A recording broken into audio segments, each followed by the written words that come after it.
दिल्ली से video conferencing के जरिए पीएम मोदी ने राजमाता विजयाराजे सिंधिया के जन्म शताब्दी के अवसर पर विशेष स्मारक सिक्के का विमोचन किया। पीएम ने स्मारक सिक्के के रूप में 100 रुपए के सिक्के का विमोचन किया।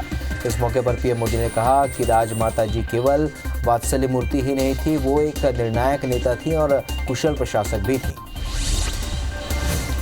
पीएम मोदी ने 100 रुपए के स्मारक सिक्का जारी करते हुए कहा, राजमाता के आशीर्वाद से देश आज विकास के पथ पर आगे बढ़ रहा है। गांव, गरीब, दलित, पीड़ित, शोषित, वंचित महिलाएं आज देश की पहली प्राथमिकता में हैं। राष्ट्र के भविष्य के लिए राजमाता ने अपना वर्तमान समर्पित कर दिया था। देश की भावी पीढ़ी के लिए उन्होंने अपना हर सुख त्याग दिया था।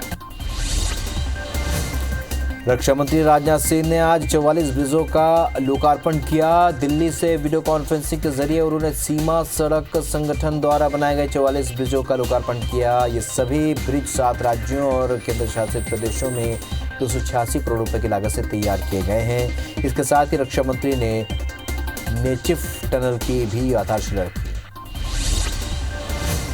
44 ब्रिजों का लोकार्पण करते हुए रक्षा मंत्री राजनाथ सिंह ने कहा कि एक साथ इतनी संख्या में पुलों का उद्घाटन और टनल के शिलान्यास अपने आप में एक बड़ा रिकॉर्ड है। 7 राज्यों और केंद्र शासित प्रदेशों में स्थित ये पुल कनेक्टिविटी और विकास के नए युग की शुरुआत करेंगे। उन्होंने कहा कि पहले पाकिस्तान और चीन के द्वारा भी मानो एक मिशन के तहत सीमा पर विवाद पैदा किया जा रहा है। वित्त मंत्री निर्मला सीतारमण ने प्रेस कॉन्फ्रेंस में कहा है कि पूंजीगत बढ़ाने का अर्थव्यवस्था पर कई गुना असर होता है। इसका न सिर्फ मौजूदा जीडीपी बल्कि आगे की जीडीपी पर भी असर होता है। 50 साल का ब्याज रहित लोन राज्यों को 12,000 करोड़ रुपए के पूंजीगत व्यय के लिए दिया जाएगा। इसका 3 हिस्सा होगा। 2500 करोड़ रुपए पूर्वोत्तर, उत्तराखंड और हिमाचल को दिया जाएगा। वित्त मंत्री ने बताया कि इस साल बजट में तय केंद्र सरकार के पूंजीगत व्यय के अलावा सरकार अतिरिक्त 25,000 करोड़ रुपए देगी। ये खासकर सड़क, डिफेंस संबंधी बुनियादी ढांचा, जलापूर्ति, शहरी विकास, डिफेंस के देश में बने कैपिटल इक्विपमेंट के लिए मिलेंगे। हाथरस की घटना को लेकर कांग्रेस ने सोशल मीडिया पर आज स्पीक अप वुमेन सेफ्टी के कैंपेन चलाया।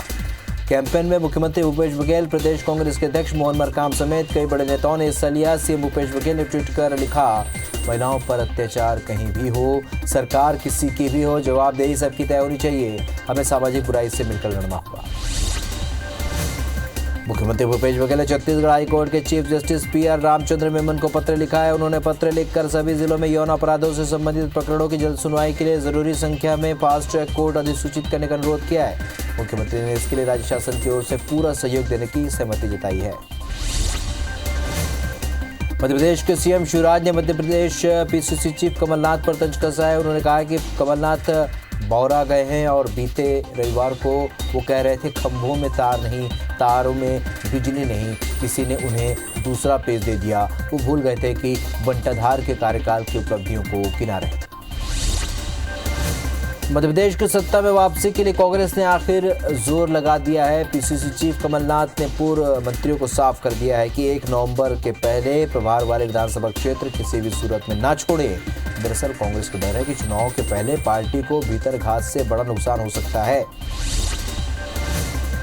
मध्य प्रदेश में उपचुनाव में भाजपा और कांग्रेस के बीच आरोप प्रत्यारोप की राजनीति चरम पर है। भाजपा नेता कैलाश विजयवर्गीय ने कांग्रेस पर तंज कसते हुए कहा है कि जनता ने 15 साल में शिवराज सरकार में विकास के काम को देखा है, जबकि कमलनाथ सरकार में जनता ने उनके नेताओं और कार्यकर्ताओं का विकास देखा। उन्होंने कहा कि भाजपा सभी 28 सीटों पर जीत दर्ज करेगी। इंदौर में राजमाता विजयाराजे सिंधिया की जयंती समारोह में एक शख्स गाय की बच्चिया को लेकर पहुंचा तो वो कौतूहल का विषय बन गया। बीजेपी महासचिव कैलाश विजयवर्गीय ने बच्चिया को गले लगाकर माला पहनाया, गौमूत्र का सेवन भी किया। उन्होंने कहा कि सुबह में गाय के दर्शन करने से घर में लक्ष्मी आती है। मध्य प्रदेश कांग्रेस कमेटी ने उपचुनाव लड़ रहे सभी 14 मंत्रियों को मंत्री पद से हटाने की मांग करते हुए निर्वाचन आयोग से शिकायत की है। कांग्रेस ने आयोग को शिकायत कर सिंधिया समर्थक सभी मंत्रियों पर आचार संहिता का उल्लंघन करने का आरोप लगाया। कांग्रेस का आरोप है कि मंत्रियों के दबाव के चलते कर्मचारी बीजेपी का प्रचार कर रहे हैं।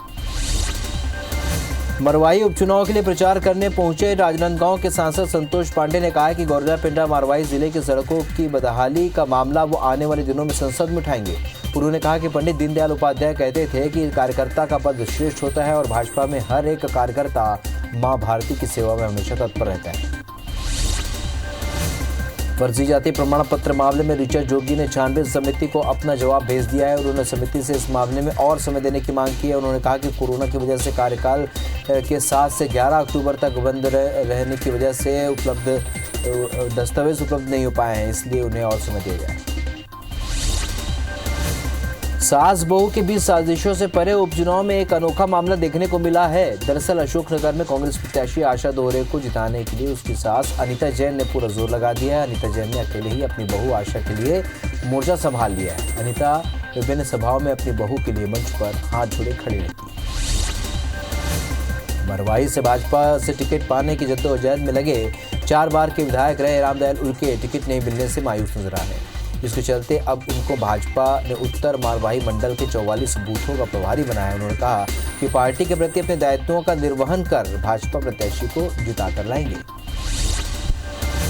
मरवाही उपचुनाव के दौरान वोटिंग करने वाले मतदाताओं की परेशानियां कम नहीं है। बरगवरा ढितोरा में मतदाताओं को 6 किलोमीटर की दूरी तय कर वोटिंग करने जाना होगा।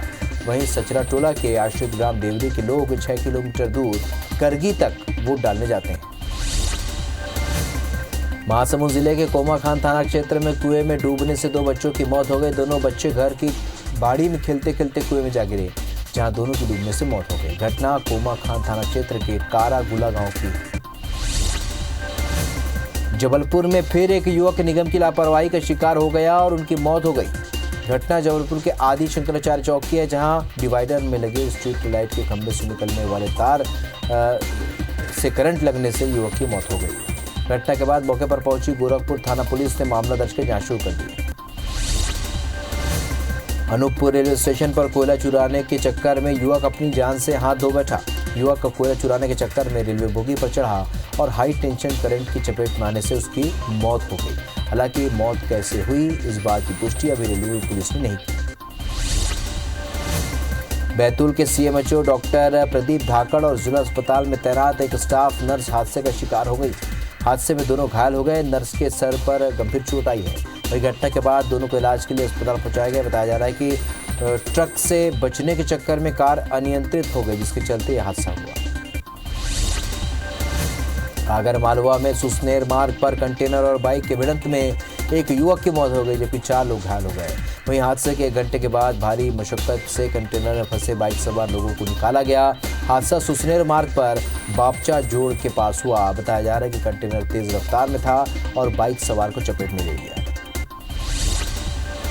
पंजाब में मजदूरों को लेकर बलौदाबाजार जा रही बस अनियंत्रित होकर लखनपुर के पास चुलहुट नदी में जा गिरी, जिससे करीब 11 मजदूर घायल हो गए। इन मजदूर की हालत गंभीर है, जिनका उपचार स्थानीय अस्पताल में कराया जा रहा है। वहीं गंभीर घायल मजदूरों को मेडिकल कॉलेज अस्पताल रेफर कर दिया गया। रायगढ़ शहर के किलो ब्रिज से एक 14 साल की छात्रा ने छलांग लगा दी। बताया जा रहा है कि छात्रा ब्रिज पर टहल रही थी और अचानक उसने नदी में छलांग लगा दी। हालांकि बहाव काफी तेज होने की वजह से छात्रा का पता नहीं चल पाया है। गोताखोरों की टीम नदी में तलाश कर रही है। विदिशा के हरिपुरा क्षेत्र में पुरानी रंजिश में कल एक युवक को लोगों ने जमकर पीटा, जिससे उसकी आज मौत हो गई। पुलिस मामला दर्ज कर जांच में जुटी है। फिलहाल सभी आरोपी पुलिस गिरफ्त से बाहर है। परिजनों के मुताबिक कुछ युवक घर से बुला कर ले गए थे और खेत में ले जाकर उसको घसीट कर लोहे की रॉड से मारा है, जिससे उसके शरीर के कई हड्डी टूट गई। बलरामपुर के राजपुर थाना क्षेत्र के ग्राम पंचायत कर्रा में घर में संदिग्ध अवस्था में मिली महिला की लाश की गुत्थी पुलिस ने सुलझा ली है। महिला की हत्या उसके बेटे ने ही की थी। बेटे ने मां की हत्या कर वो फरार हो गया था। पुलिस ने 24 घंटे के भीतर आरोपी बेटे को गिरफ्तार कर लिया। जबलपुर पुलिस ने सतीश पटेल के अंधे कत्ल की गुत्थी सुलझाते हुए एक आरोपी को गिरफ्तार किया है। सट्टे में जीतने के बाद पैसे नहीं देने पर यह विवाद हुआ था, जिसके बाद आरोपी ने सतीश पटेल की हत्या कर दी। सतीश पटेल की लाश संदिग्ध अवस्था में 11 अक्टूबर को कचपुरा ब्रिज के नीचे मिली। खरगोन के भगवानपुरा पुलिस ने 2 हथियारबंद तस्करों को गिरफ्तार किया है। आरोपी के पास से 13 देसी पिस्टल, 2 देसी कट्टे और 3 जिंदा कारतूस जब्त किया गया है। दोनों आरोपी हथियार सप्लाई करने के फिराक में थे, तभी पुलिस ने दोनों को धर दबोचा। फिलहाल पुलिस दोनों आरोपियों के खिलाफ मामला दर्ज कर जांच कर रही है।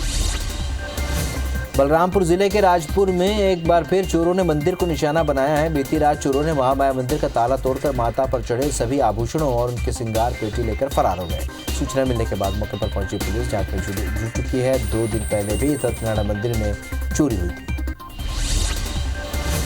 खजुराहो रेंज के बेनीगंज गांव के पास नीलगाय के 40 किलो मांस के साथ एक युवक को गिरफ्तार किया गया है। मौके से वन विभाग की टीम ने नीलगाय की 3 पैर, सिंग और खाल भी बरामद किए हैं। नीलगाय के मांस को बोरियों में भोला अहिरवार के घर से सेप्टिक टैंक से बरामद किया गया। 2 से 3 आरोपी फरार है। वन अधिनियम के तहत मामला दर्ज कर जांच शुरू कर दी। कोरिया जिले के किल्हारी पुलिस ने दुष्कर्म के एक मामले में आरोपी जीजा और उसकी पत्नी को गिरफ्तार किया है। जीजा ने अपनी साली के साथ दुष्कर्म किया और जब वह गर्भवती हुई तो मामला उजागर हुआ। वहीं पीड़िता की मां की शिकायत पर पुलिस ने मामला दर्ज कर लिया है और दोनों आरोपियों को गिरफ्तार कर न्यायिक रिमांड पर भेज दिया गया। जांजगीर चांपा की नवागढ़ पुलिस ने लड़की को आत्महत्या के दुष्प्रेरित करने वाले आरोपी युवा को गिरफ्तार कर लिया है। पुलिस के मुताबिक लड़की ने फांसी लगाकर खुदकुशी की थी। लड़की के मोबाइल में टेक्स्ट मैसेज थे जिसके आधार पर जांच की गई तो आरोपी करण कश्यप द्वारा लड़की को आत्महत्या के लिए दुष्प्रेरित करने की बात सामने आई। कोरबा में कार में शराब लेकर बेचने जा रहे तस्कर दिलीप सिंह राजपूत को पुलिस ने गिरफ्तार किया। आरोपी के पास से 48 नग शराब बरामद की गई है। सोईटी कोतवाली पुलिस ने आरोपी को उसके घर से पैदल परेड कराते हुए मुख्य मार्ग पर खड़ी पुलिस की गाड़ी तक लेकर आई। धमतरी पुलिस विभाग में पदस्थ एक महिला पुलिस आरक्षक के खिलाफ रुद्री के ग्रामीण लामबंद हो गए हैं। वहीं कार्रवाई नहीं होने पर ग्रामीणों ने आंदोलन की चेतावनी देते हुए पुलिस शासन को धमकी दी है। महिला आरक्षक अमृता सिंगर डेयरी का संचालन करती है। ग्रामीणों ने बताया कि रात होते ही महिला आरक्षक अपने मवेशियों को छोड़ देती है जो गांव के किसानों के धान फसल को बर्बाद कर रहे हैं। बैकुंठपुर में महिला अधिकारी से शादी कर शारीरिक शोषण करने वाले आरोपी को पुलिस ने मामला दर्ज होने के बाद 5 महीने बाद भी नहीं पकड़ा है। न्याय के लिए दर दर भटक रही है पीड़िता और पीड़िता आरोपी मजहर खान पर 20 लाख रुपए लेने का आरोप भी लगा रही है। वहीं अब जांच अधिकारी भी बदल दिया गया और अब जांच का जिम्मा मनेंद्रगढ़ के एसडीओपी को दिया गया है। ग्वालियर के बहोड़ापुर थाना क्षेत्र में एक्टिवा की चाबी न देने पर नाराज छोटे भाई ने गाड़ी पर पेट्रोल डालकर आग लगा दी। आग लगते ही गाड़ी में ब्लास्ट हो गया। सूचना मिलने पर फायर ब्रिगेड की टीम मौके पर पहुंची और आग पर काबू पाया। लेकिन इससे पहले गाड़ी जलकर खाक हो चुकी थी। फिलहाल पुलिस ने मामला दर्ज कर जांच शुरू कर दी। विदिशा के गंज बासौदा की बर्री घाट के पुल से एक महिला नदी में जा गिरी। इसे बचाने के लिए उसके पति भी नदी में छलांग लगा दी। लेकिन जब पति नदी में डूबने लगा तो स्थानीय गोताखोरों ने पति को तो बचा लिया, लेकिन अभी तक पत्नी का कोई पता नहीं चल पाया है। गोताखोर और स्थानीय लोग महिला की तलाश कर रहे हैं। जशपुर जिले में बढ़ते बलात्कार महिला उत्पीड़न के मामले को लेकर बीजेपी ने हुंकार रैली निकाली और इस दौरान बीजेपी सांसद गोमती साय ने जिले में महिलाओं बच्चियों पर बढ़ते हमलों को लेकर सरकार और जिला प्रशासन के साथ कांग्रेसियों पर जमकर बरसी। पूर्व कैबिनेट मंत्री गणेश राम भगत ने कांग्रेस के विधायकों को निकम्मा बताया। बलरामपुर जिले के वाड्रफ नगर एसडीएम कार्यालय में आज ग्रामीणों ने पहुंचकर गांव के दबंग के खिलाफ मोर्चा खोल दिया। ग्रामीणों का आरोप है कि ग्राम पंचायत कच्छिया में राजकुमार गुप्ता नामक एक दबंग ने 4 से 5 एकड़ में स्थित एक सरकारी तालाब को सरपंच से मिलीभगत कर जेसीबी की मदद से उसे पटवा दिया और उस कब्जा कर खेती कर। राजनांदगांव जिला पंचायत और जनपद पंचायत के प्रतिनिधियों ने आज कलेक्ट्रेट में मुख्यमंत्री के नाम एक ज्ञापन सौंपा और जिला पंचायत और जनपद पंचायत के 2 वर्षों से लंबित निधि को जारी करने की मांग की। जिला पंचायत और जनपद पंचायत के प्रतिनिधियों ने कहा कि 2 वर्षों से निधि जारी नहीं होने के चलते विकास कार्य रुका हुआ है। नवरात्र पर्व को लेकर धमतरी जिला प्रशासन की तरफ से जारी दिशा निर्देश का श्री राम हिंदू संगठन ने विरोध किया है। संगठन के कार्यकर्ता मकई चौक से मां दुर्गा की प्रतिमा के साथ आक्रोश रैली निकालकर कलेक्ट्रेट का घेराव करने जा रहे थे, लेकिन पुलिस ने विंध्यवासिनी मंदिर के पास रोककर सभी को गिरफ्तार कर लिया। संगठन का कहना है कि शासन प्रशासन हिंदुओं की भावनाओं को आहत करने का काम कर रहा है। बलरामपुर जिले के वाड्रफ नगर एसडीएम कार्यालय में आज ग्रामीणों ने पहुंचकर गांव के दबंग के खिलाफ मोर्चा खोल दिया। ग्रामीणों का आरोप है कि ग्राम पंचायत कच्छिया में राजकुमार गुप्ता नामक एक दबंग ने 4 से 5 एकड़ में स्थित एक सरकारी तालाब को सरपंच से मिलीभगत कर जेसीबी की मदद से पटवा दिया।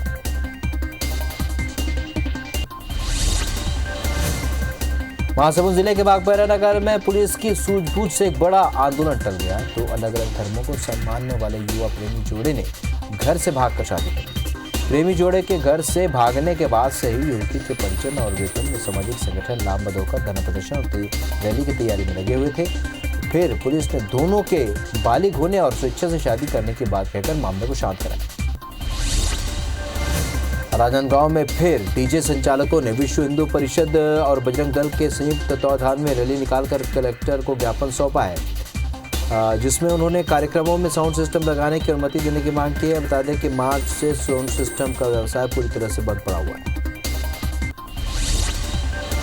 बलरामपुर जिले में नेशनल हाईवे नंबर 343 मार्ग की हालत अत्यंत ही खराब हो चुकी है और इस पर सड़क पर पैदल चलना भी मुश्किल हो गया है। सड़क में बड़े बड़े गड्ढे हो गए हैं और बरसात के कारण गड्ढों में पानी भी भर गया है, जिससे आवागमन में लोगों को काफ़ी परेशानियों का सामना करना पड़ा है और आए दिन हादसे भी हो रहे हैं, जिससे रहवासी नाराज हैं। बस्तर के विश्व प्रसिद्ध दशहरा पर्व को पारंपरिक तरीके से मनाते आ रहे मांझी और चालकी की मांगों को पूरा करने को लेकर दशहरा समिति की बैठक सिरासार भवन में हुई और बैठक में बस्तर कलेक्टर की अगुवाई में दशहरा समिति से जुड़े प्रशासनिक अधिकारियों ने मांझी और चालकियों की मांगों को सुना। एक दिन पूर्व ही दशहरा समिति से जुड़े लोग रायपुर में सीएम को दशहरा पर्व का आमंत्रण देने के लिए पहुंचे थे। अभनपुर में गौठान की जमीन पर अतिक्रमण और शिकायत के बाद भी कोई एक्शन नहीं लेने से नाराज बेलर गांव के ग्रामीणों ने तहसील कार्यालय का घेराव कर दिया। ग्रामीण पिछले 3 महीने से तहसील के चक्कर लगा रहे थे, बावजूद इसके अतिक्रमण हटाने की कोई कार्रवाई राजस्व अधिकारियों द्वारा नहीं की गई। बाद में एसडीएम के आश्वासन मिलने के बाद ग्रामीण शांत हुए।